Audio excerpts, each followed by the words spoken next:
The Tide Table Kitchen. Chapter 5. Bay's Water. He didn't sleep well the night before. Not from worry, more like the restlessness of knowing something is coming and not being able to move it closer by thinking about it. He lay in his sister's old room looking at the ceiling and listened to the harbor settle in the dark, and at 4 in the morning he gave up, got dressed, and walked down to the restaurant to prep what he could ahead of the day. He was at the harbor by 4:45. Bay arrived at 5 exactly, rubber boots on the boards, a thermos under one arm. He looked at Doyun standing there in the dark, said nothing about the fact that Doyun was early, unlocked the padlock on the stern line, stepped into the boat and waited. The engine started on the second pull. They went out in the dark without talking, the harbor lights sliding past, and then the open water ahead of them, the sky just beginning to separate from the sea at the horizon. When they cleared the breakwater, Bay opened the thermos and handed a cup across without asking. Barley tea, strong enough to be almost unpleasant. Doyun drank it and watched the water. "First thing," Bay said, still looking ahead. "You abort a dive when I tell you to abort it, not after, not when you finish what you're doing first, when I tell you." "Understood."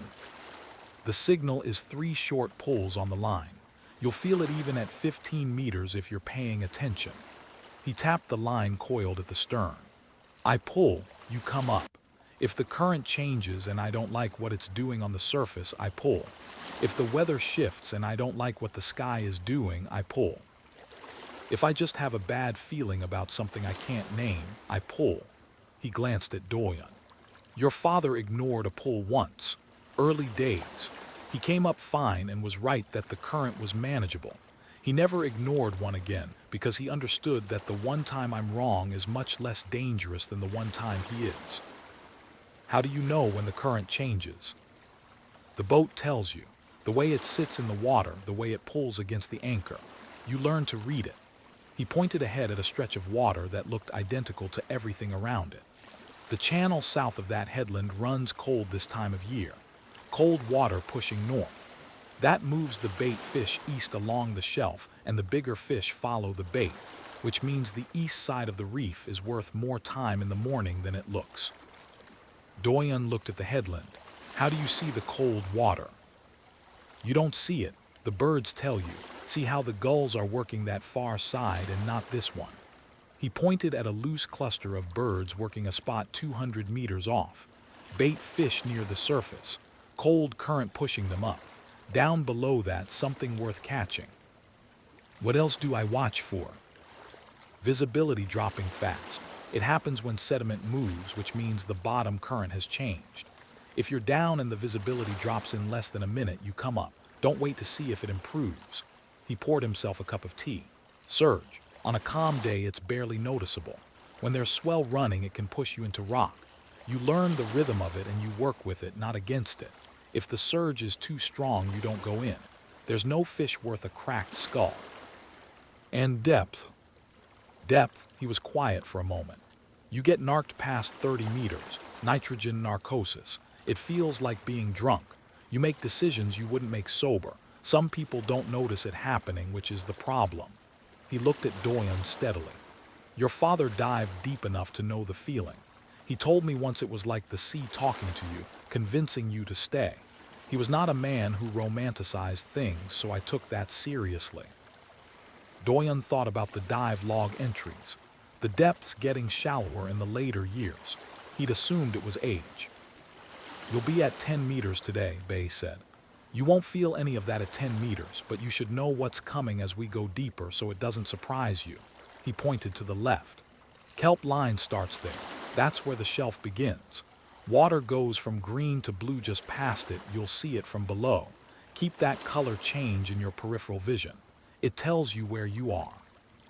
He cut the engine, and they drifted toward the anchor point in the early morning quiet. "One more thing," Bay said. "What?" "If you see something down there that makes you want to go deeper than 10 meters, you don't. Not today. Not because I don't trust your diving. Because I don't trust what you'll do when the thing you want is just a little further down and the air gauge says you still have time. Doyun nodded. Your father had that problem his whole life, Bay said, and threw the anchor. He suited up on the thwart, working through the gear the same way he had on his first morning.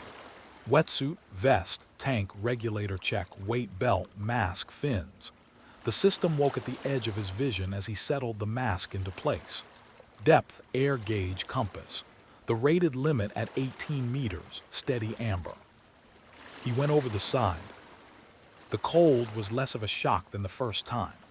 The suit warmed and the green world assembled itself below him, and his breath settled before he'd consciously told it to.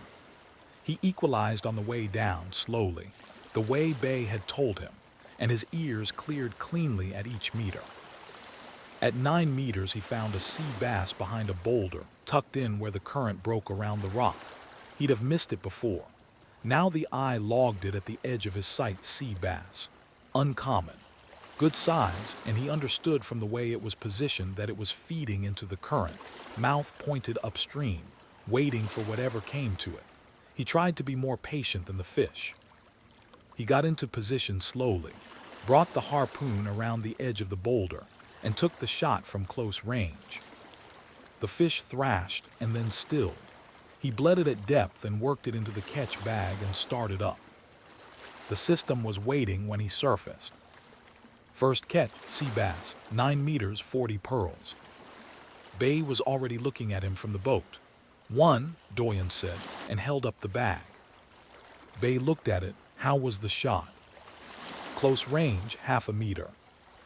Good, you're not accurate enough at distance, yet so close range was the right call. He took the bag. Go again, east side. Follow the kelp line out and look for where the rock face drops. Doyun went back over the side. The east shelf was different from the near reef. The rock face dropped sharply and the fish down here were larger and less cooperative. He spotted a rockfish wedged into a crevice at 10 meters exactly, rockfish. Uncommon. Large, and spent 3 minutes positioning before taking the shot. It landed clean. Second catch, rockfish, 10 meters, 55 pearls. The third dive took longer. He worked the shelf for 15 minutes, moving with the current, reading the reef rather than scanning it. He found a large sea bass at the junction of 2 rock faces, sitting in the shadow of a ledge like a confident fish sits, in the open, barely bothering to hide. Sea bass. Uncommon. Excellent size. He took his time, found the angle, found the breath, found the still place at the bottom of it. The shot was the cleanest he'd taken. Third catch, sea bass, 10 meters, 60 pearls. He surfaced with the air gauge showing 2 full segments and floated on his back for a moment, looking at the sky going from pale gray to the first edge of orange. 3 fish, 155 pearls from the water. He thought about the next tier of equipment sitting locked in the shop and how much less locked it was getting.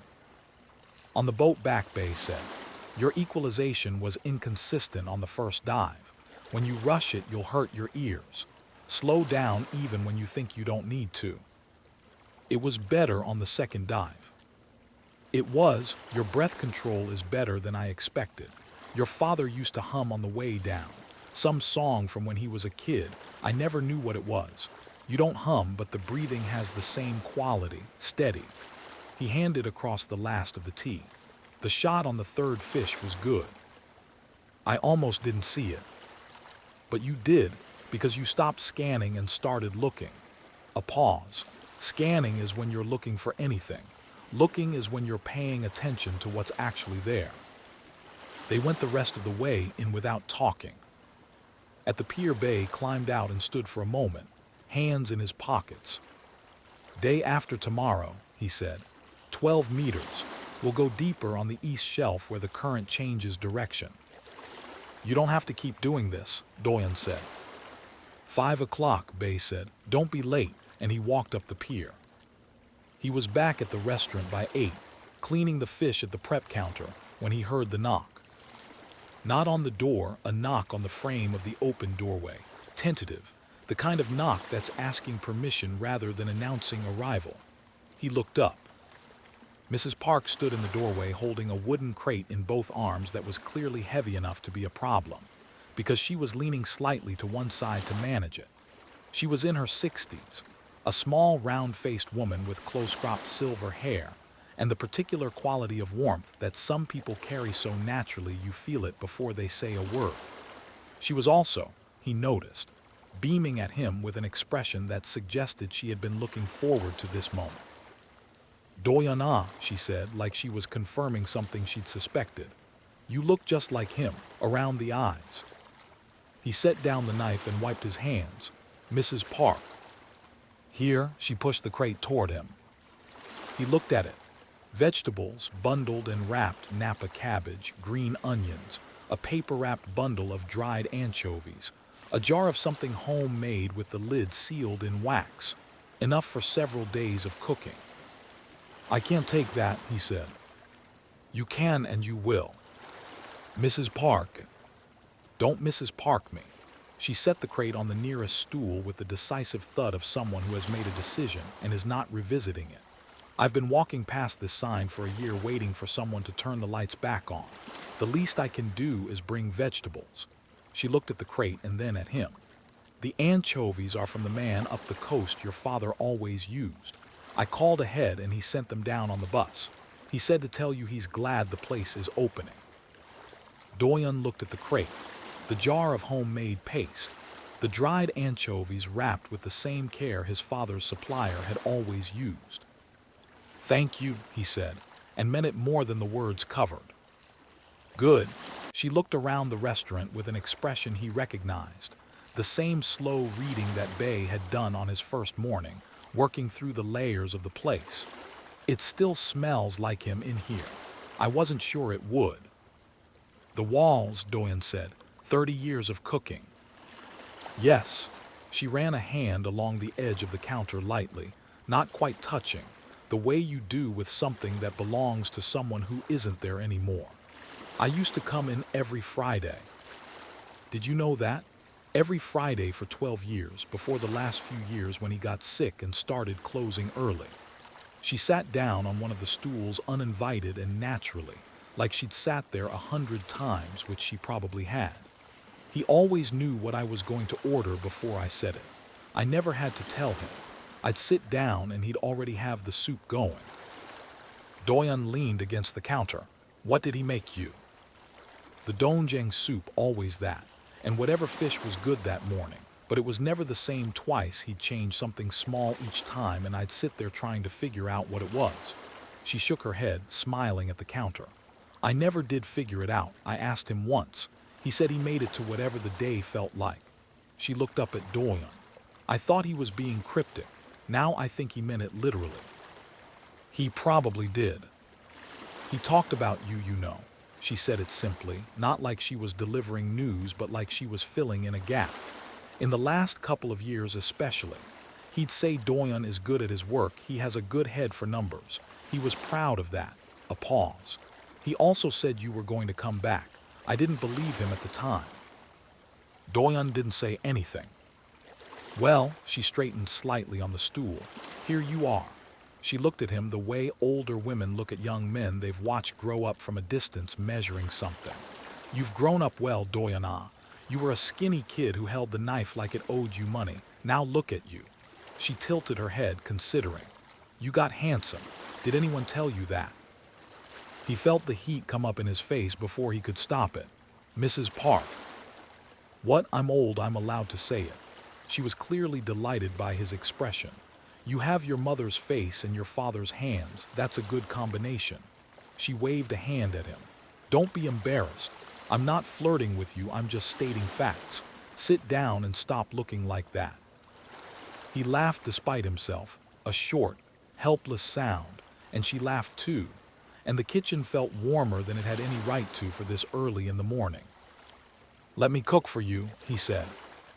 He started with the rice, rinsing it in the wide bowl until the water ran clear, then setting it over the lowest flame with the lid on, the way his father had always done it. While the rice came to steam, he turned to the fish, the sea bass from this morning's second dive, cleaned and scored. laid onto the cast iron grill that had been sitting at temperature all morning. It hit the iron with a sound like a quick percussion and immediately began to speak. The fat ran from the scored lines in the skin and hit the hot metal in small, fierce hisses, sending up thin ribbons of white smoke that curled toward the overhead vent and disappeared. The smell that came off it was immediate and direct, the deep salt clean smell of a fish that had been in the water 3 hours ago, made into something else by heat, the sea becoming food in real time. He pressed the fish lightly with the back of the spatula to get the skin flat and even against the iron, then left it alone. The kitchen filled with the sound of steady sizzling, punctuated by the occasional louder spit as a pocket of fat hit the metal. While the fish cooked, he moved to the soup. The doenjang base went into the pot first, the last of his father's held-back paste, dark and dense and alive with the smell of fermentation and thyme. He added the stock slowly, stirring once to open the paste up in the heat, and the kitchen shifted.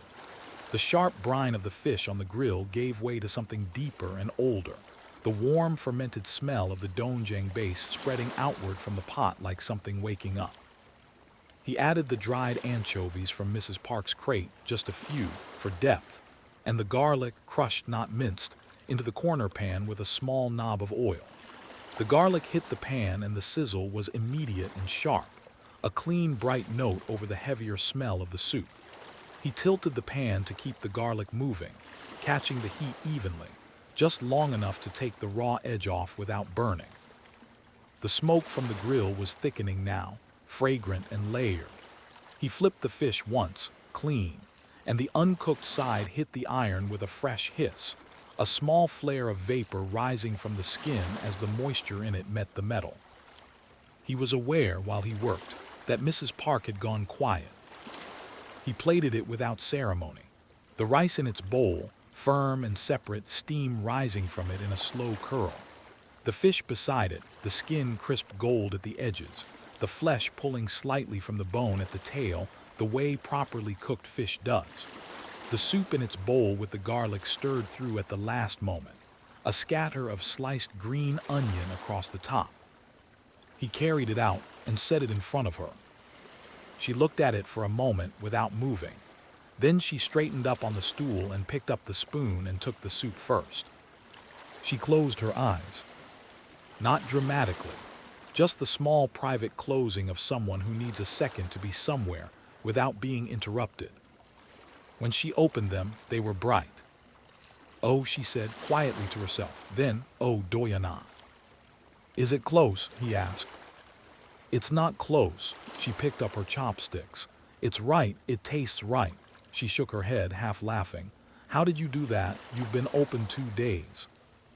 "I had help," he said, thinking of the wooden box and the held-back paste and the note. The first meal should not fail for want of salt. She ate all of it. The fish, the rice, every drop of the soup.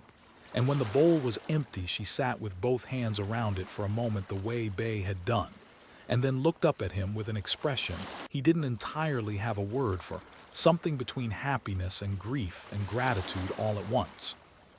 "He would have been so pleased," she said.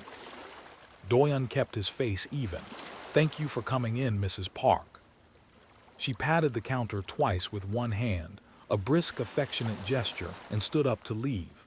At the door she paused. "I'll tell people," she said. "People who remember this place, I'll tell them it's back." She gave him one more look, warm, appraising, a little triumphant, like she'd bet on something and it had come in. "Don't let it go quiet again." Then she was gone. Meal graded, 5 stars. Exceptional, grade reward 60 pearls. Resonance. Guest, Mrs. Park, need proof that something good survived. Bonus, 80 pearls. He stood very still for a moment. 5 stars. He hadn't expected that. He'd been hoping for a 4. Honestly, a 4 would have been good. A 4 would have meant he was on the right track. But 5 stars was exceptional, and exceptional meant something else entirely. Exceptional meant the meal had been exactly what it needed to be for the exact person who needed it. And he'd done that on his second real day, with a fish he'd pulled out of the water himself before sunrise, with his father's paste and a wrist that was barely a week old. Doyun's voice came to him. You don't even know what he put in the soup. Maybe he did, he thought. Maybe he always had and just hadn't known it yet. He felt something loosen in his chest that had been pulled tight since the bus dropped him at the top of the hill. Not confidence exactly. He wasn't foolish enough to think one five-star meal meant he'd figured anything out. But something. The faint, real sense that this was not a mistake. That he was supposed to be standing in this kitchen, behind this counter, with this knife in his hand. He pressed both palms flat on the steel the way his father used to, when he needed to feel the solidity of the counter beneath him, and he just breathed for a moment. Then two new lines appeared at the edge of his vision, unhurried, one after the other. Knife work level 2. Fire and heat level 2. He read them twice. The skills had moved. Not from the 5 stars alone, he understood from everything leading up to it. Every fish cleaned, every soup built, every meal sent out and graded, the whole accumulation of the past week pressing forward into something the system had finally decided to acknowledge. The knife felt the same in his hand as it always had, but he understood now that it would move differently the next time he picked it up. The grill would behave differently under his attention. The ceiling had lifted, just slightly, and above the old ceiling there was more room. He looked at his pearl counter. 440. A week ago it was 0. He went back to the counter and stood there a moment longer, looking at the empty bowl Mrs. Park had left behind, the ceramic still faintly warm, and thought, one more day like this and Doyun is going to have to find a new reason to be skeptical. Then he smiled at nothing in particular, the way his father used to smile at nothing in particular, and went to get ready for the next one. The second customer arrived just after noon. The door swung open, and she came in the way someone comes in when they've already decided they're going to like the place. Hello, she announced to the room to him, to no particular audience, with the easy energy of someone who had greeted 1,000 restaurant doors and never found it awkward. She was in her late 20s, Korean, with dark hair cut to her jaw and the kind of effortless put-together look that worked as well in person as on screen, neat, but not careful, like she'd made exactly enough effort and stopped there. She had a small camera already mounted on a flexible tripod in one hand, and was swinging it lightly as she turned to take in the whole room. Oh, she said, eyes going to the driftwood sign above the door, the open kitchen, the clean counter sitting in the middle of a dining room that was still half wrecked. Oh, I love this already. She said it to the camera and to herself at the same time, setting the tripod down on the counter and adjusting the angle. Then she looked at him. Lee Minji. He'd watched 3 or 4 of her videos on his phone during the slow weeks in Seoul, the kind of late-night viewing you do when you're eating instant noodles alone and want to watch someone eating something better. She covered small restaurants, the kind that didn't have social media accounts and weren't trying to get on any lists. She had about 400,000 subscribers and talked about food the way you talk about something you're genuinely in love with, which was why people kept watching. There was a half second of mutual recognition. You know who I am, she said.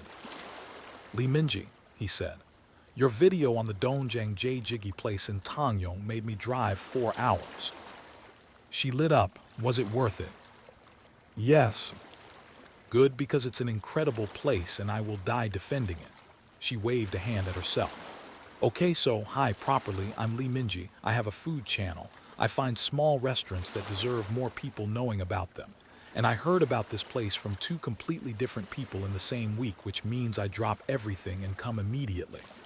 She leaned forward on the counter, fully present, the camera already running. How long have you been open? A few days, Doyun said. A few days, she turned to the camera. A few days, everyone. This place has been open a few days. Back to him, undeterred. Can I film while you cook? I'll be honest, I'm already filming, but I like to ask. Go ahead, he said, and kept his voice even, because the alternative was letting on that he knew exactly what her showing up meant. He'd watched enough of her videos to know her reach. 400,000 subscribers, the kind who actually went to the places she covered and then told other people. The kind of word of mouth that took a quiet harborside restaurant and turned it into somewhere with a wait list. She hadn't come because he was established. She'd come because someone had pointed at a place that had been dark for a year and said something is happening there. That was the best possible moment to be found, early, before the story was finished, when there was still something to discover. He turned back to the grill and let none of that reach his face. Amazing. Okay, tell me what to order. Don't make me choose, just tell me what I should have. The soup, the sea bass. The sea bass, wait, where did that come from? I caught it this morning, before 5. She stared at him for a second. Then she turned slowly to the camera with an expression that landed somewhere between disbelief and the particular joy of someone who's just found exactly what they came for. He dove for it this morning, she said. Before 5 in the morning, from the sea. She looked back at him. Okay, yes, all of that, please. He cooked and she filmed and they talked while he worked. She asked about the restaurant, how long it had been closed, what brought him back. He answered honestly, which seemed to be what she was there for. The oil in the pan caught the heat and the soup base bloomed with the smell of doenjang and garlic, the smoke from the grill curling up through the pass-through. And at some point he heard her say, to no one in particular, camera still running, "It smells unbelievable in here. I don't know how to describe it. It smells like something someone's been cooking for 30 years. He plated the food and brought it out. She picked up her chopsticks, looked at the dish for a second on camera, and then ate. He watched her face the way he'd learned to watch faces, for the thing underneath the expression, the involuntary response that came before the person had decided what to think. She put the spoon down after the first mouthful of soup and looked at the bowl. Okay, she said quietly, like she was talking to herself. Then she looked up at the camera. Okay, so this is the soup. She paused, gathering the words. It is the most complete thing I've tasted in a long time. It tastes like it knows something, like it has a whole history behind it. She set the spoon down carefully, the way you set something down when you want to give it respect. I don't know how to explain it better than that. She looked at Doyun. How long have you been cooking? About a week, he said. She stared at him. Not the polite pause of someone waiting to hear the rest of the sentence. A full stop. The kind of stare that meant she was running the numbers and they weren't adding up. I'm sorry, she said. A week. Give or take. Give or take a week. She put both hands flat on the counter. You've been cooking for 1 week and that's what came out of your kitchen. I had a good foundation, he said. My father cooked here for 30 years. I grew up watching him. Watching him. She said it slowly, like she was testing the weight of the word. Not cooking with him, watching him.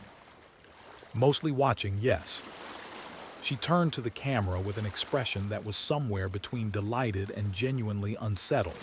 The look of someone whose understanding of how things work has just been quietly revised. I have interviewed chefs who trained for 10 years, she said to the lens, and they cannot make a soup that tastes like this. She turned back to Doyun. What did you do before this? What was your job? I worked in an office in Seoul, data analysis, spreadsheets mostly. A silence. Spreadsheets, she said. Yes. She looked at him for a long moment. Then she looked at the bowl. Then she looked back at him. I need you to understand, she said, with a kind of careful emphasis, that this does not happen. People do not spend 10 years doing spreadsheets and then make soup that tastes like this on their first week. That is not a thing that occurs. It's my father's recipe, he said, and his mother's before that. It's more than a recipe. She shook her head slowly, then turned back to the camera. A week. He was doing spreadsheets a month ago. Himeji Junpo. She picked up her chopsticks again. Come and find it before the rest of the world does. She finished everything, filmed a final shot of the empty bowl, and closed the camera. She paid without arguing about it, which he appreciated. At the door she stopped. I'm going to post this tomorrow, she said. Is there anything you want me to say or not say? Just be honest about it, he said. She smiled at that, the same smile as before, like honesty was her preferred currency. That's the only way I know how to do it. She pushed the door open. You're going to get busy. Make sure you're ready for it. The door swung shut behind her. Meal graded 4 stars. Fine. Grade reward 30 pearls. Resonance. Guest Li Minji. Need a discovery worth sharing. Bonus 50 pearls. Pearl counter 520. He stood at the counter for a moment, thinking about what she'd said. You're going to get busy. Chapter 6. The Woman by the Sea. Sophie Leclerc had a rule about new places. She gave them 3 days before she decided anything about them. 3 days to find the rhythms, the good routes, the places worth returning to, and the ones that looked promising from outside and weren't. 3 days before she unpacked properly, before she committed to a coffee shop, before she allowed herself to have an opinion. Junpo was making it difficult to stay neutral. She'd arrived on a Tuesday with 2 duffel bags, a waterproof case of equipment, and a research brief that her department head had described as preliminary, which in academic language meant nobody was sure what she'd find, and nobody wanted to promise anything. The anomaly in the current data near the South Shelf had been flagged 8 months ago by a monitoring buoy that the university had planted the previous spring as part of a broader coastal survey. The readings had come back wrong. Not dramatically wrong, nothing that would make headlines, but wrong in the specific, persistent way that meant something was actually happening down there rather than a sensor malfunction. Wrong in a way that had kept Sophie awake on 2 separate nights in her apartment in Marseille, staring at the data on her laptop, trying to work out what could produce that particular pattern. She'd asked for 6 weeks. Her department head had given her 4. The guest house was run by a woman named Mrs. Cho who had an opinion about everything and the confidence to share it, and who had, within 20 minutes of Sophie's arrival, determined that Sophie spoke Korean well enough to be talked to properly, and had promptly begun doing so. The room was small and clean with a window that looked directly out over the harbor, which Sophie had specifically requested, because she wanted to see the water from her desk when she was working. She set up her equipment on the desk the first morning. A laptop, an external hard drive, her field notebooks. She still kept paper notebooks. She always had. There was something about writing data down by hand that made her look at it differently. She pinned a printed map of the coastline to the wall above the desk, marked the location of the monitoring buoy, drew a rough outline of the South Shelf where the anomalous readings were concentrated. Then she stood back and looked at it and thought, something is down there. She didn't know what yet. She had theories, 2 plausible ones, and one she hadn't told her department head about because it was the kind of theory that sounded credible in your own head at 2 in the morning, and slightly unhinged when you said it out loud in a meeting room in Marseille. She'd come to find out which one it was. The first 2 days were logistics and observation. She walked the coastline in the mornings with her notebook and a handheld current meter, taking readings at different points along the shore, trying to build a surface picture of what the water was doing before she went below it. She had a small inflatable tender that she took out on the second afternoon to anchor above the monitoring buoy and check the equipment directly. The buoy was fine. The sensor was calibrated correctly. The readings were exactly as anomalous as the data had said. She stayed on the water longer than she'd planned, looking south toward the point where the shelf dropped off into the deep. From the surface, it looked like any other stretch of coastal water, green-blue, clear in the shallows, darkening toward the horizon. You couldn't see anything unusual from up here. Whatever was generating the anomaly was down there, 40 meters and more below her, in the cold dark where the shelf fell away. She would need to dive it. She'd known that before she came, but she wanted more surface data first, a clearer picture of the current pattern, before she went down into something she didn't fully understand yet. She motored back to the harbor in the early evening and sat on the dock for a while, writing in her notebook, watching the fishing boats come in. The town had a quality she was still learning to name. Old and small and unhurried. The kind of place that had been doing the same things in the same order for so long that it had stopped thinking of it as a choice. She liked it. She found places like this easier to work in than cities, less noise between her and what she was trying to think about. On the third morning, she went out early and took readings along the south side of the headland where the cold channel ran. The anomaly was stronger closer to the point. She noted this carefully, cross-referenced it against the buoy data, and made a small adjustment to one of her theories that made it slightly more plausible, and the unhinged one slightly less so. She was walking back into town, along the harbor road, when she smelled it. She stopped walking. It was coming from a building set back slightly from the road, a low place with a weathered driftwood sign over the door and warm light in the window. The smell was specific and layered, fish on a hot iron grill, the deep warm note of fermented soybean paste opening up in heat, garlic going sharp and bright underneath it all. And it was the kind of smell that didn't ask permission. It walked straight past her defenses and sat down somewhere deep. She hadn't eaten since the night before. She'd meant to stop somewhere on the way back, but the readings had occupied her completely, and she'd forgotten. Now, standing on the harbor road with that smell coming at her from across the street, forgetting to eat seemed like a very strange thing to have done. She crossed the road. The door was open. She stopped in the frame for a moment, taking the place in. It was half wrecked and half alive, which she found more interesting than if it had been one or the other. The dining room behind her was still in some state of disorder, stacked things, boxes not yet cleared, the evidence of a building recently reopened after a long closure.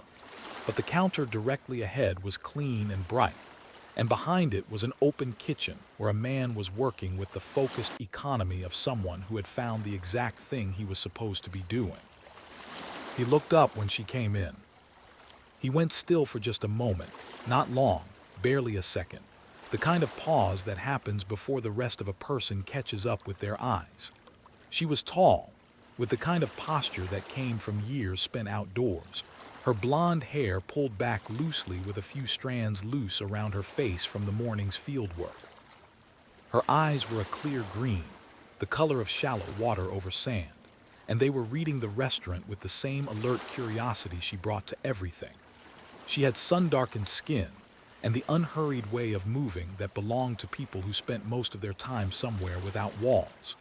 She carried a canvas bag over one shoulder and a field notebook under her arm, and she looked like someone who had walked a long way and found it entirely acceptable.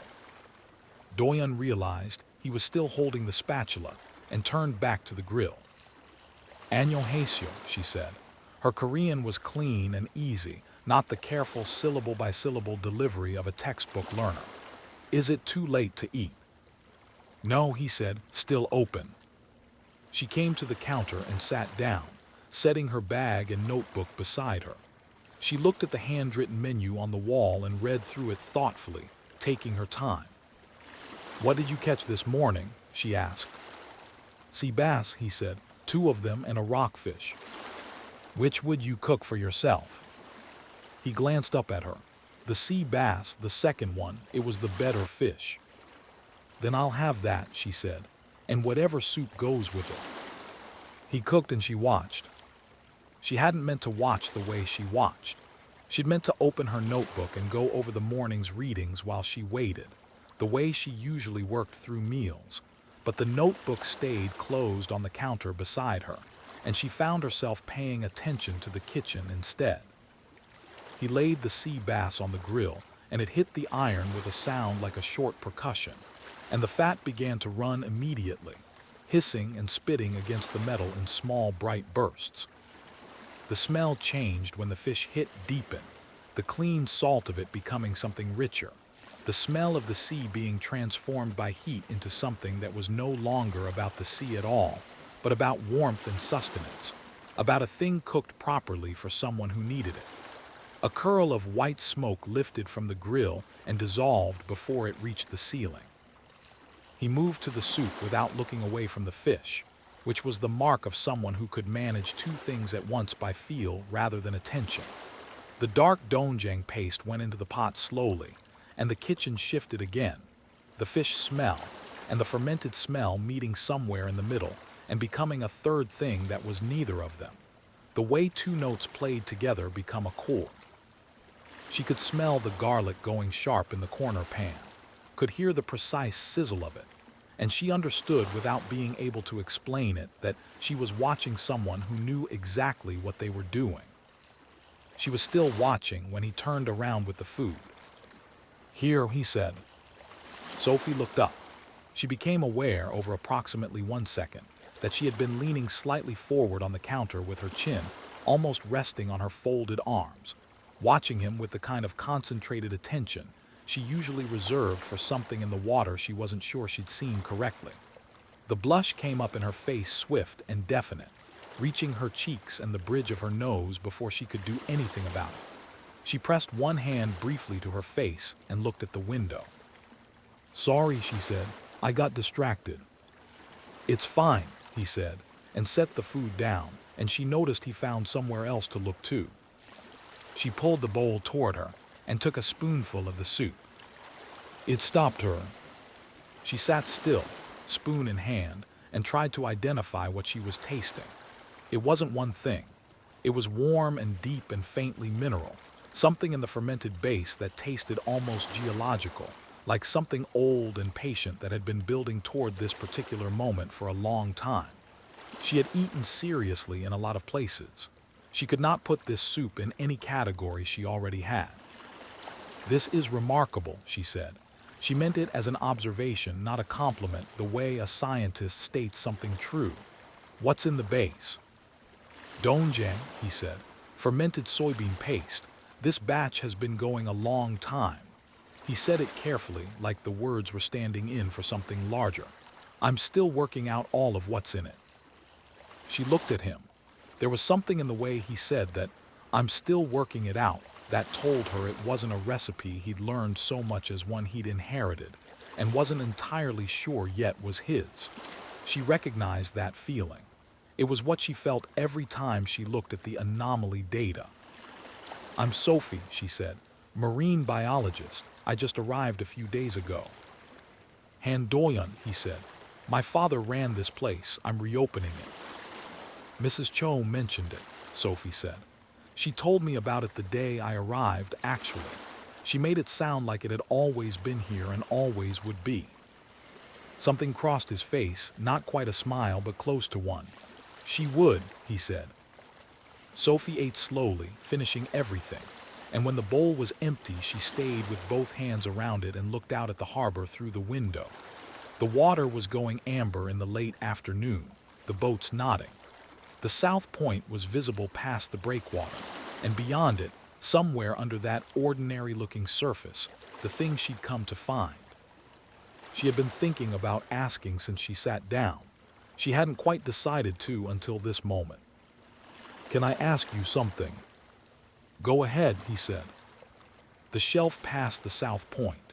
She kept her voice easy, like it was a thought that had just occurred to her, though it hadn't. "The one that drops off to 40 meters and more. Does anyone dive there? Someone who knows how the current moves down there?" "My father did," he said. "For about 20 years, he knew that shelf better than anyone." He paused. "I'm working back toward it myself. I dived with him as a kid and I'm building back up to it now. I'm at 15 meters. She looked at him. She hadn't expected that. She'd been hoping to find someone in town who could point her toward an experienced local diver, someone who'd been in that water before.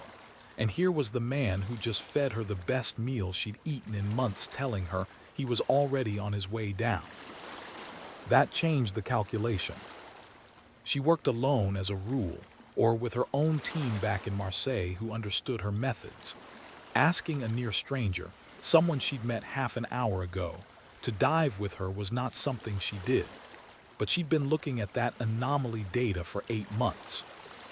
The current pattern she was seeing was three-dimensional, not just a surface phenomenon. And to map it properly, she needed someone in the water with her who knew how that shelf behaved, who knew where the current changed and where it didn't, who understood the geography of it from the inside rather than from satellite data and buoy readings. Her two plausible theories both required that. The unhinged one required it more. And there was something else, something she couldn't put cleanly into data. She had walked past this building on a road she had walked the day before without smelling anything, which meant the kitchen hadn't been running then, which meant this place had just opened, which meant this man was new to this work the same way she was new to this town, and both of them were trying to understand the same stretch of water from different directions. And that felt, in a way she couldn't entirely justify, like something worth following. She looked at him. "I'm trying to map an anomaly in the current near the shelf," she said. "I need someone in the water with me who knows how it moves down there. I know you're still building back up to that depth. I'm not asking you to dive the shelf right now, just to tell me what you know about it. And maybe, when you're ready, to come down with me when I go." She paused.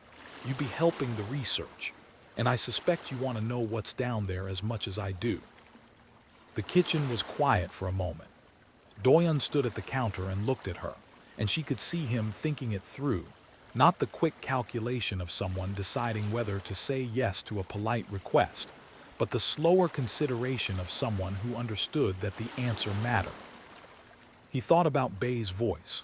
The shelf has things about it that need to be understood before you go. He thought about the dive log, the last entry, the big fish sitting in the dark like it's waiting for somebody. He thought about the quest still sitting at the edge of his vision, patient and unchanged. He wasn't ready for the shelf yet. He knew that. But she wasn't asking him to go tomorrow. She was asking him if he'd come, when the time was right, with someone who was trying to understand the same water from a different angle. "I'll tell you what I know," he said finally, "which isn't everything yet. And when I'm ready to go deep, when I actually am ready, not before, I'll come down with you." Sophie looked at him for a moment. Then she nodded, once, the way she nodded when Data confirmed something she'd suspected. "That works," she said. She paid and stood up and put the canvas bag over her shoulder. At the door she paused and looked back at him. "Thank you," she said, "for the food and the other thing. Come back when you have more questions about the shelf," he said. She smiled at that, easy, unguarded, the smile of someone who had just gotten what she needed without having to fight for it. "I have a lot of questions about the shelf," she said. Then she was gone and the door swung shut, and the kitchen was quiet. Meal graded 4 stars, fine, grade reward 30 pearls, resonance. Guest Sophie Leclerc, need something grounding after days of being only in her own head. Bonus 45 pearls. Pearl counter 595. The logbook opened a new entry, Sophie Leclerc. Marine biologist, French. Blonde hair, green eyes. Researching a current anomaly near the South Shelf, something the data can't fully explain yet. Asked about a dive partnership carefully, then directly. Has the patience of someone used to waiting for things to reveal themselves. Will return.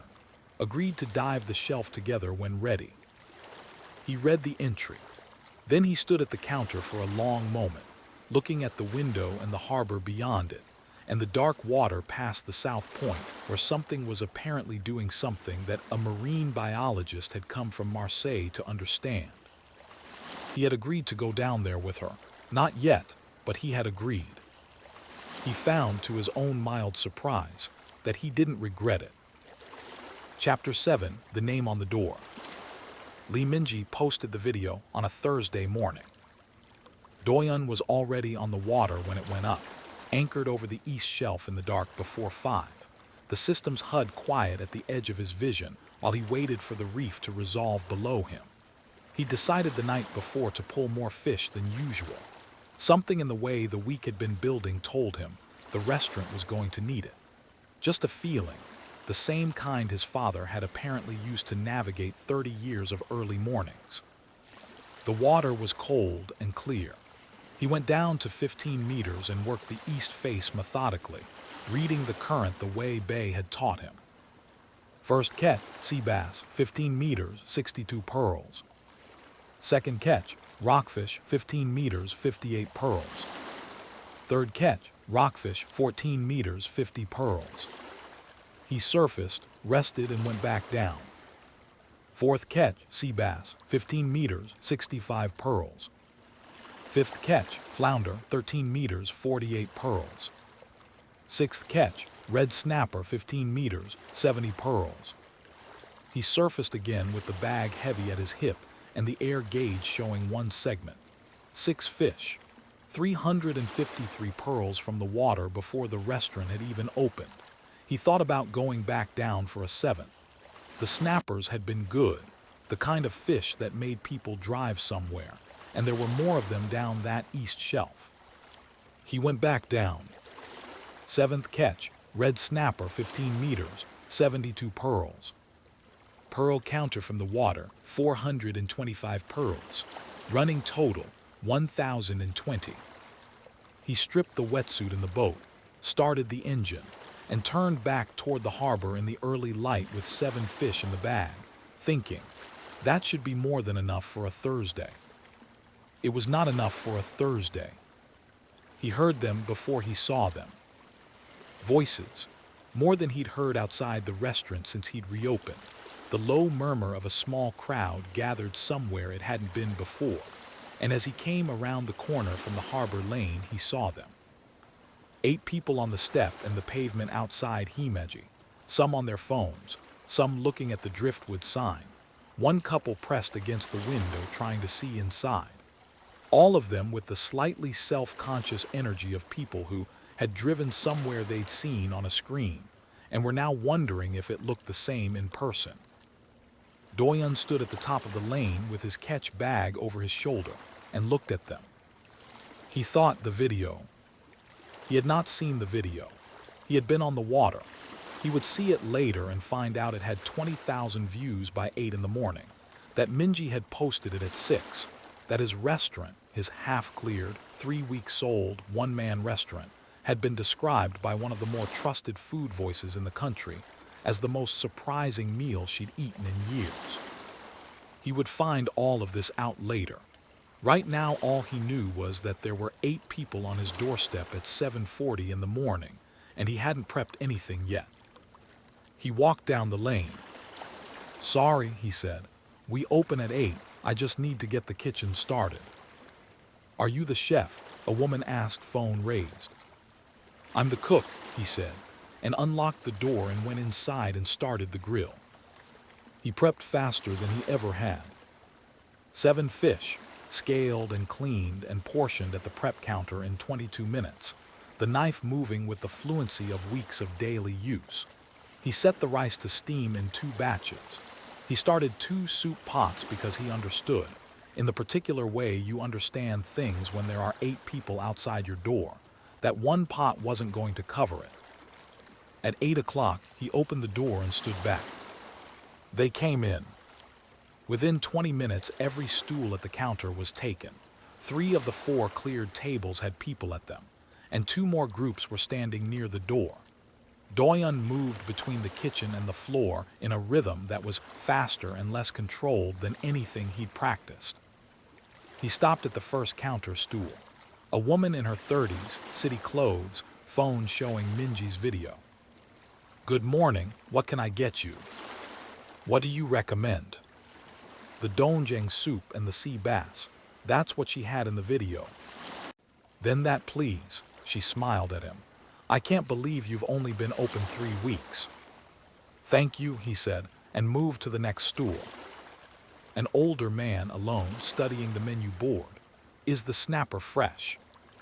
"I caught it this morning, before 6. The man looked at him over his glasses. "I'll have the snapper." Next stool, a young couple. "Is everything available?" "Everything except the flounder," Doyun said, running the inventory in his head. "Sea bass or rockfish?" "Sea bass." "Rockfish for me." He moved to the table by the window where a family of 4 had been waiting long enough that the children were restless. Took their order, moved to the next table, and the next. By the time he got back to the kitchen, he had 11 orders held in his head and no paper because he'd never needed paper before, and he stood at the prep counter for a moment reciting them quietly to himself. Sea bass times 4, rockfish times 3, snapper times 2, flounder times 1, soup and rice for everyone. He started cooking. 3 fish on the grill at once, the iron running hotter than he usually kept it, rotating them by feel while the soup pots ran on both burners and the rice held a temperature. The kitchen filled with the concentrated smell of itself, every morning's cooking compressed into one. He moved in a tight circuit between the grill and the counter and the soup and back. The first 4 plates went out in 15 minutes, not his best work. He could taste the difference before plating. The fish on the right side of the grill had caught more heat while he'd had his back turned. Not bad, not right. He sent them out anyway. He was mid-service, 11 orders in, when he reached for the Doyun crock and found it nearly empty. He lifted the lid, scraped the bottom with the ladle, maybe enough for one more bowl if he was careful.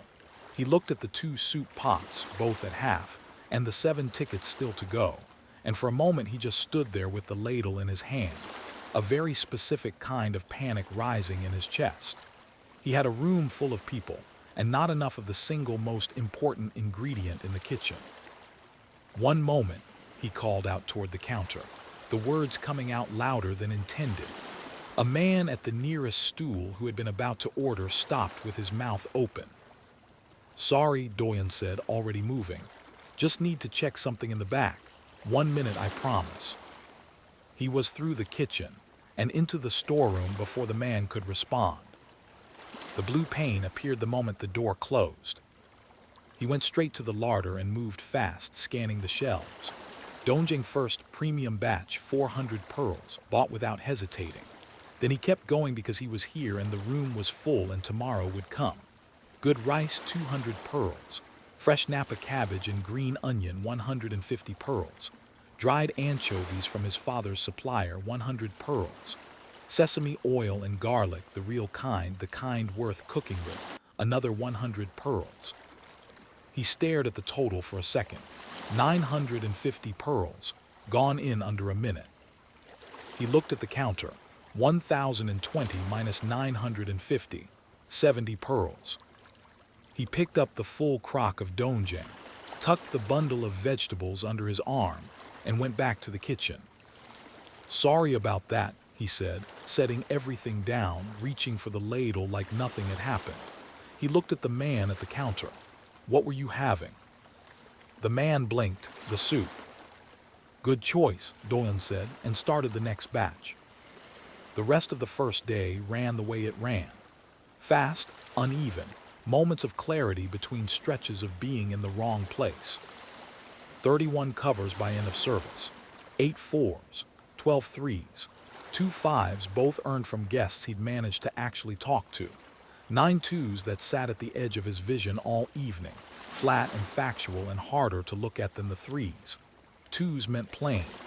Plain was not what this kitchen was supposed to produce, and he knew exactly why. He'd been cooking with divided attention all day, and divided attention made plain food.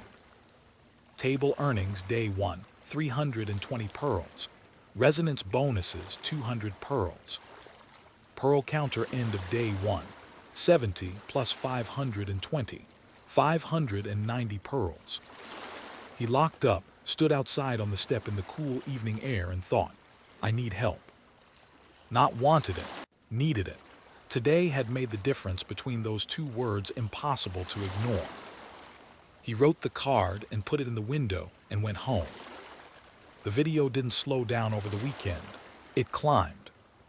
40,000 views by Saturday morning. A food magazine shared it. Someone with a larger following reposted it with the caption, "This is the kind of place that only exists once." By Sunday, the reservation inquiries. He didn't have a reservation system. They were going to his mother's phone number, which Minji had somehow found and listed, were coming in faster than he could respond to. He dived every morning. Friday morning, sea bass, rockfish, sea bass, red snapper, flounder, rockfish, 355 pearls. Saturday morning, sea bass, snapper, rockfish, flounder, snapper, 405 pearls. Sunday morning, snapper, sea bass, rockfish, snapper, sea bass, rockfish, 350 pearls. Each day the restaurant filled. Each day he served more people than the day before. Each day the grades were uneven in the same way, good when he had time to listen, plain when he didn't. The fives came from the guests he caught properly. The threes and twos came from the ones he fed without knowing. By the end of Sunday, his pearl counter sat at 2,800. He bought more from the larder shop each day, restocking in the storeroom between services with the efficiency of someone who had accepted this as part of the workflow. Daily larder spend, between 100 and 200 pearls each day. The service grades over the full week. Day 1, 2 5s, 8 4s, 12 3s, 9 2s. Table earnings, 520 pearls. Day 2, 3 5s, 10 4s, 8 3s, 4 2s. Table earnings, 640 pearls. Day 3, 4 5s, 12 4s, 6 3s, 2 2s. Table earnings, 780 pearls. Day 4, 3 5s, 11 4s, 7 3s, 3 2s. Table earnings, 690 pearls. Larder restocks across 4 days, minus 630 pearls. Pearl counter end of Sunday, 3,180 pearls. He looked at that number for a long time. 3,180. He knew what sat at 3,000 in the shop, had known since the first night he'd seen it. The deep wetsuit, rated to 35 meters. The one that stood between him and the shelf quest that had been sitting at the edge of his vision since Bay's last morning on the water. He wasn't going to buy it tonight. Not yet. He wasn't ready for what 35 meters meant, and buying the suit before he was ready would just be spending, not earning. But the number was real now, and the suit was no longer something he was working toward in the abstract. It was there, waiting, the same way the shelf was waiting, the same way the big fish in the dark was waiting. Not yet, but soon. Sophie came in on the Sunday evening, near closing. The restaurant had one table left, a couple finishing their tea, and Doyun was moving through the kitchen on something that wasn't quite energy anymore, more like the stubborn insistence of a body that had been told there was still work to do. He heard the door and looked up. She looked at him the way she'd looked at the buoy data when the numbers came back wrong, carefully, like she was trying to work out what had produced that result. She took in the stacked dishes, the grease mark on his forearm, the particular set of his shoulders. "How long has it been like this?" she said, before she'd even sat down. "Like what?" he said. She gave him a look that suggested this was not the right answer. "How many did you serve this week?" He did the arithmetic. About 130 between Thursday and today. She stared at him. "By yourself?" "Yes." "Doyun." She said his name plainly, the way you say a word when the word itself is the whole sentence. She was already setting her bag down, already moving with the purpose of someone who had come in having decided something. She looked through the pass-through at the kitchen.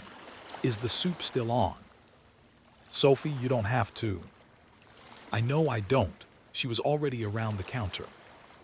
He stood on the customer's side and watched her move through his kitchen without asking permission, the way she did most things, not invasively, just with the calm assumption that if something needed doing and she was the one there to do it, the doing was the point. She found the soup pot, found the rice, found the last piece of fish he'd set aside and forgotten about, and she put it all together in less time than it would have taken him to argue about it. She brought the bowl out and set it in front of the stool beside her bag and looked at him. "Sit," she said. He sat. She sat across from him and watched him eat with an expression that was patient and slightly exasperated at the same time. The expression of someone who has just confirmed a suspicion they'd rather have been wrong about. "When did you last eat?" she said. "Noon," he said, "I think." "It's 9 in the evening." "I know. You are cooking for 100 people a week," she said, "and not cooking for yourself once." She leaned forward slightly. "Your kitchen doesn't run if you don't run. You understand that?" "I understand," he said. "I don't think you do." But her voice had gone softer, the exasperation giving way to something more like concern. "You have been open 3 weeks and you are already serving 100 people by yourself. That is not sustainable. You know that." He looked at his bowl. The soup was right, the doenjang from the shop, the good batch, and it was warm.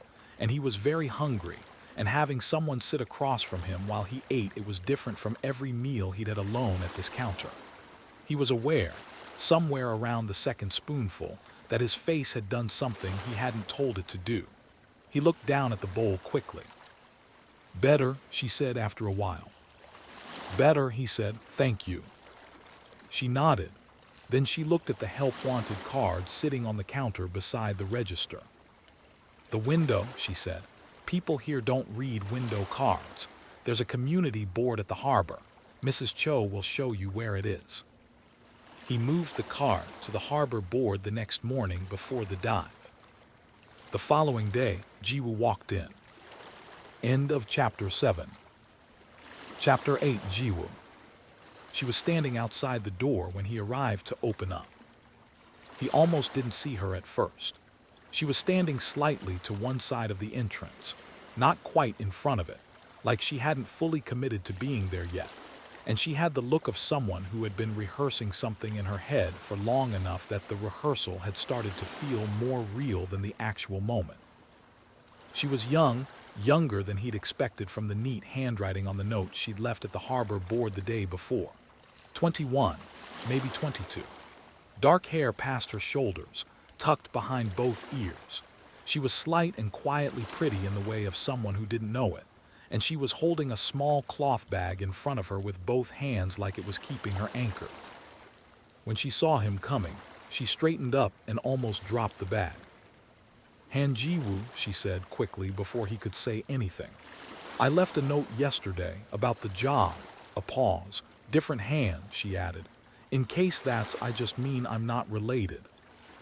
"Han Doyun," he said. "I got the note, come in." She followed him inside and stood just past the doorway while he turned on the lights and went behind the counter. And she looked at the restaurant the way someone looks at a place they've been thinking about and are now trying to match against what they imagine. Her eyes went to the driftwood sign, the open kitchen, the counter, the partially cleared dining room still in its ongoing state of becoming. "It's nice," she said quietly. "I mean the sign, it's a good sign." "It was my father's," he said. She nodded like she already knew that, which she probably did. In a town this size, everyone knew everything eventually. He came out from behind the counter and gestured to the stool across from him. "Sit down. Tell me about yourself." She sat down carefully, set the bag on her lap, and folded her hands on top of it. She'd never worked before. She said it plainly, looking at the counter rather than at him. The way you say something you've decided not to be ashamed of even though part of you is. She'd been taking care of her mother since finishing school, she said, because her mother was sick. She used the word sick, and then seemed to decide it wasn't enough and corrected herself. "Terminal," she said. Her mother was terminal. Her father had left when she was small. It was just the two of them, and the bills were getting to a point where her taking care of her mother full-time was no longer something they could afford for her to do. She said all of this in the careful voice of someone who has thought through exactly how much to tell a stranger, and is sticking to it. "I know I don't have experience," she said, "but I'm a fast learner and I won't complain and I'll do whatever you ask me to do." She looked up at him for the first time since she'd started talking. "I really need this job." Doyun looked at her for a moment. He thought about a bus dropping him at the top of a hill, and a restaurant full of junk, and a system he couldn't explain, and his sister in the doorway saying you don't even know what he put in the soup.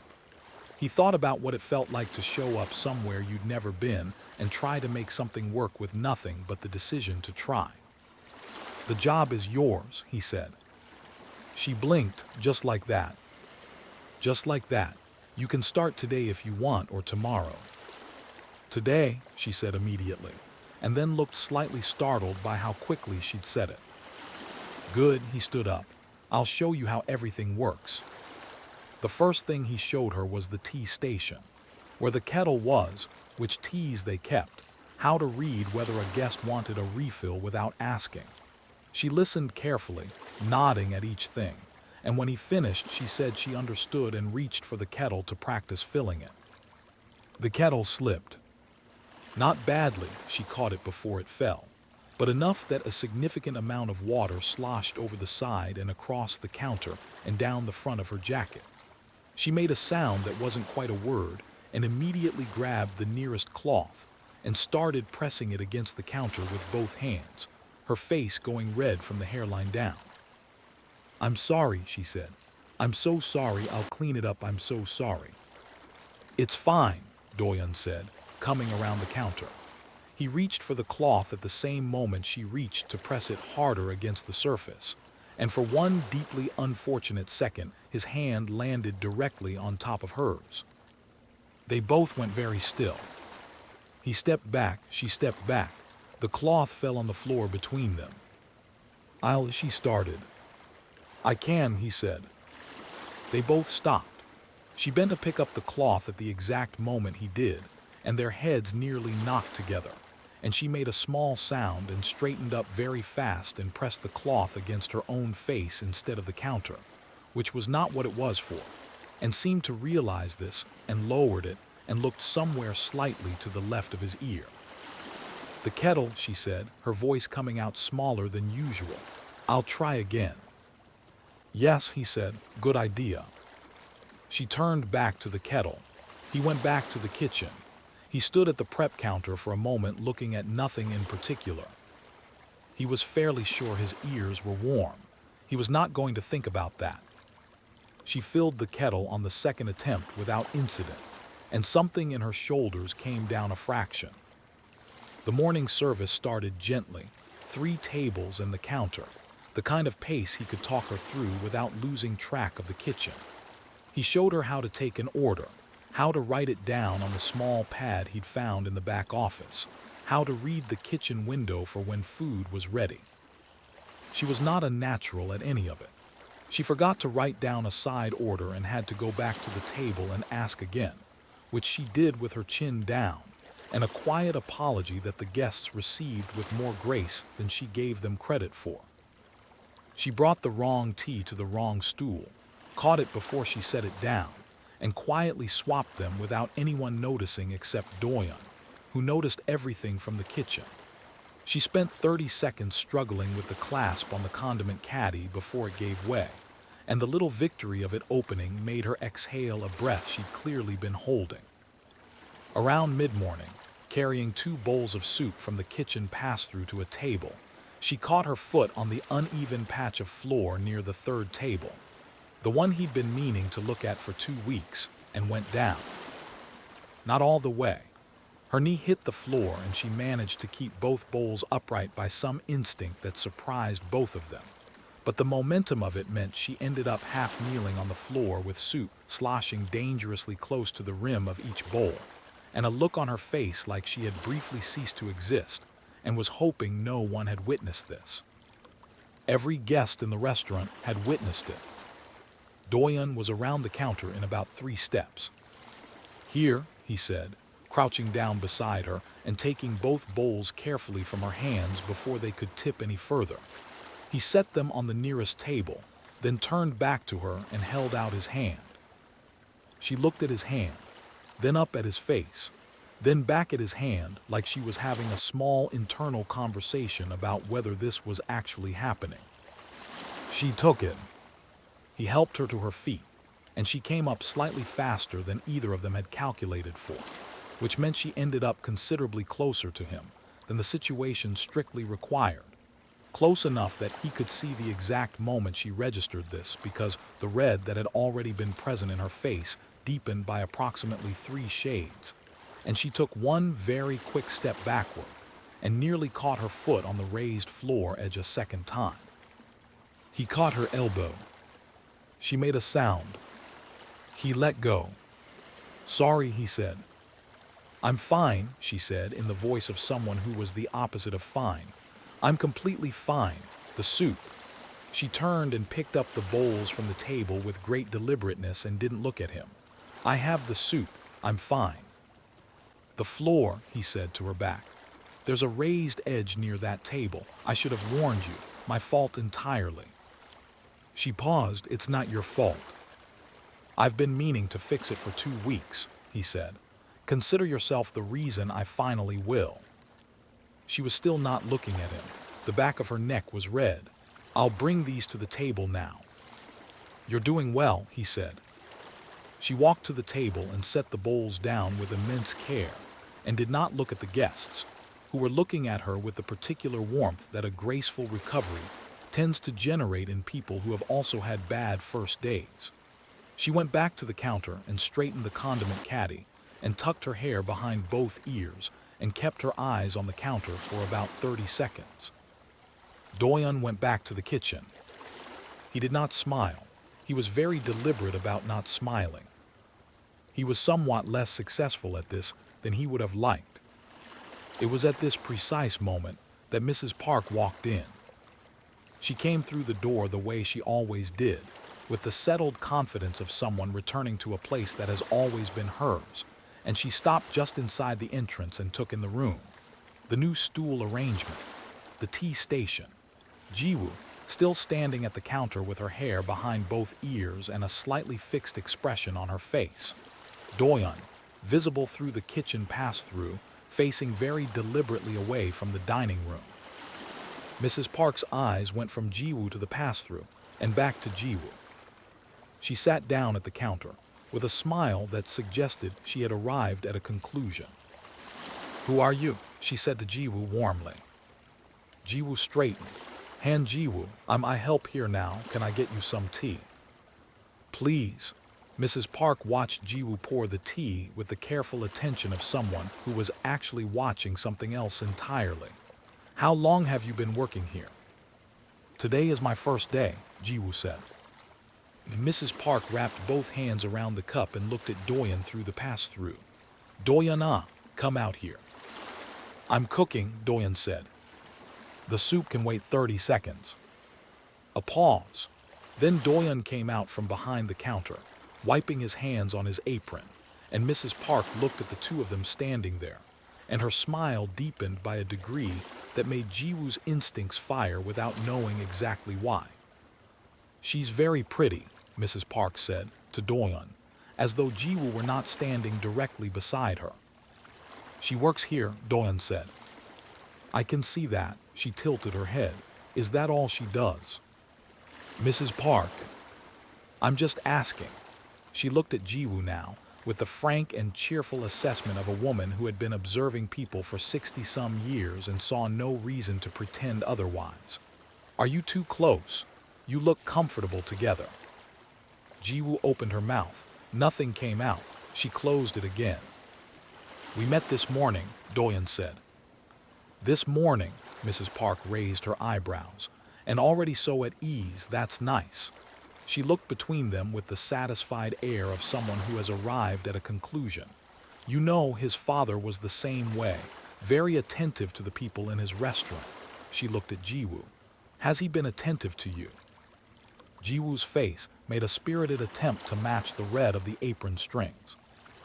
"He's been very," she started. "He's a good, the job is very," she stopped. "He explained things well," she finished, with the dignity of someone who had salvaged what could be salvaged. Mrs. Park looked satisfied with this answer, in a way that suggested she had understood everything Jiwoo had not managed to say. "Good," she said. "That's good." She set the cup down. "Well, I'll have the soup, Doyun, and whatever fish you think is best today." She smiled at them both. "Take your time, I'm not in any hurry." Doyun went back to the kitchen. Jiwoo went to the far end of the counter and began rearranging things that did not need rearranging. Mrs. Park watched both of them with the contented air of someone who has discovered exactly what she came in to find, and drank her tea. By the end of the lunch service, she had settled into something approaching a rhythm. Still uncertain, still apologizing for things that didn't need apology, still occasionally going still in the middle of the room for a second when she forgot what she was supposed to be doing next. But she was trying, continuously, without flagging, and she paid attention in a way that told him she was filing everything she saw. After the last guest left, she started clearing the counter. He watched her through the pass-through. "How do you think it went?" he asked. She considered this seriously. "Not well," she said. "Better than I expected, but not well." "That's about right for a first day," he said. She looked at the counter. "I kept making mistakes." "You kept fixing them," he said. "There's a difference." He leaned on the pass-through. "First days are supposed to be hard. You didn't walk out." She was quiet. Then very quietly, "No one ever told me I was doing well before, when I was doing something." He didn't have a good answer for that. He said, "Same time tomorrow." Something shifted in her face. Not quite a smile, but close enough to count. "Same time," she said. She picked up her bag, tucked her hair behind both ears. He noticed she did this when she was trying to pull herself together, and left. The door swung shut. Doyun stood in the quiet kitchen for a moment. Then the system opened. It didn't announce itself the way it usually did. The blue pane unfolded wider than usual, taking up more of the air above the prep counter.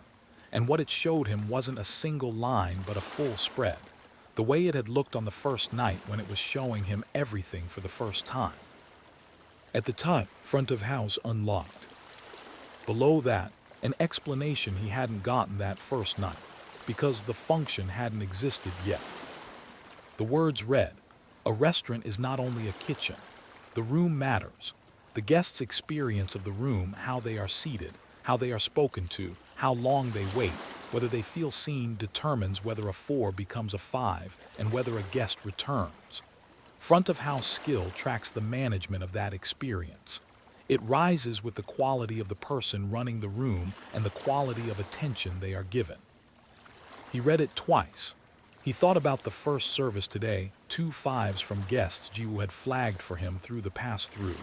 Meals he'd been able to cook properly because he was in the kitchen and not in both places at once. He thought about Sophie watching Jiwoo work and revising something upward without saying what. The front of house wasn't just a position. It was its own accumulation, its own ceiling that would rise the same way his cooking had risen, with attention and time and the right person running it. He looked at Jiwoo's empty stool. The system wasn't done. Below the front of house description, a new section had opened in the shop, not the larder or the equipment, but something he hadn't seen before. It was labeled simply, "The Kitchen, Recipes." He reached for it. The shelf that unfolded was extensive. Most of it was locked, the same faint outlines as everything else beyond his current means, but a significant number had opened with the front of house unlocked, as though the system had decided that a kitchen with someone managing the room was a kitchen ready to cook more seriously. He read through the unlocked one slowly.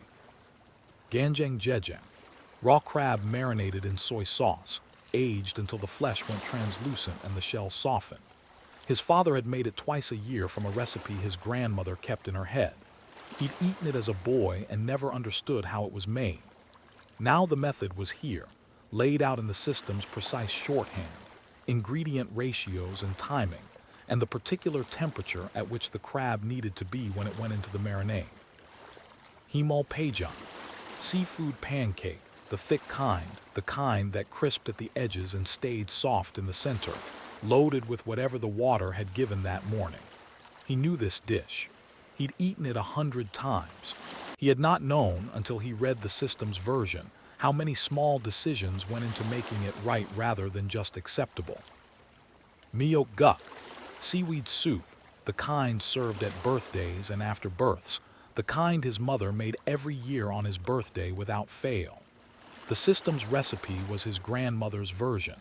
He recognized the proportions immediately, and he sat with that for a moment before he kept reading. Ojinjeo bikian, spicy stir-fried squid, quick and loud in the pan, the kind of dish that smelled like a decision being made at high heat. He'd need squid for this one. He'd never dived for squid. The system flagged a new potential catch in his diving column, squid, coastal waters, dawn hours, moderate difficulty, and he understood that the recipes and the diving were still one continuous thing, ocean to plate, the same motion his father had made for 30 years. Jian 3 variations, fish, kimchi, and a version he didn't recognize that the system labeled simply, house recipe, previous operator, adapted over 22 years. He stared at that one for a long time. His father had a house recipe, a Jian variation he'd built himself over 2 decades and apparently trusted the system to hold. He wasn't ready to try it yet, but it was there and it wasn't going anywhere. New system line, at the bottom of everything. Recipe unlock, 6 dishes. Cook each once to add to the permanent menu. Pearls awarded per successful preparation. Difficulty scales with quality of execution. He looked at the list again. 6 dishes. 6 new things he could put on Himeji's menu. 6 new reasons for someone to drive from the next town over. 6 new ways to use what the water gave him every morning. He thought about what Minji had said. Come and find it before the rest of the world does. The rest of the world was already finding it. He needed to make sure there was enough here to find. Pearl counter, 3,250 pearls. He turned off the kitchen light. He stood in the dark for a moment, thinking about Squid and his father's Jian and a 21-year-old girl on her first day of her first job who had stayed until the last guest left without being asked to, and felt, in the particular way you feel things after a long first day, that the restaurant was becoming something. Not yet what his father had made it, but something. Jiwoo's room was small, and on the second floor of the house she shared with her mother, with a window that looked out over the rooftops toward the harbor. She had lived in it her whole life. She knew every crack in the ceiling. She came through the door, closed it behind her, set her bag down on the chair, and then walked to the bed and fell face first onto it. She lay there for approximately 3 seconds. Then she rolled onto her back and stared at the ceiling and thought about the kettle, and the cloth, and his hand on top of hers, and then she rolled onto her face again. She rolled back and forth 2 more times, which did not help anything, and then she sat up and grabbed both sides of her hair and held it, and made a sound into her pillow that her mother thankfully could not have heard from downstairs. The hand, on her hand, and then the heads almost knocking together, and the cloth pressed against her own face like that was a normal thing to do with a cloth. She dropped back onto the pillow and pulled it over her face and held it there. And then the fall. She had fallen in front of everyone on her first day at her first ever job, and he had crouched down right there beside her and held out his hand, and she had just stared at it, like she had never seen a hand before in her life. She put the pillow down and grabbed her own hair instead, and gave it a meaningful ruffle that accomplished nothing. And the way he'd caught her elbow when she almost fell a second time. Just, without thinking, just reached out like it was obvious. And the way he'd said you're doing well when she clearly wasn't, and meant it somehow, and she could tell he meant it, which was the part she was least equipped to deal with. She flopped sideways on the bed and pulled her knees up and looked at the wall. Mrs. Park's voice came to her. Has he been attentive to you? She made another sound into the mattress. After a while, she rolled onto her back again and looked at the ceiling properly, the familiar cracks, the old water stain near the light fitting that had been there since she was 12. Her face was still warm. Her hair was a disaster. She was going to have to go back there tomorrow and act like a normal person. She thought about tomorrow. About the morning service and the counter and the kitchen window, and whether she was going to manage to get through a full day without her face doing what it did today. She thought about the way he'd said you're doing well and meant it, and how he hadn't made her feel stupid once the whole day, even though she had given him several opportunities. She let out a long breath at the ceiling. Okay, she said quietly to no one. She tucked her hair back behind both ears out of habit. At least he's cute.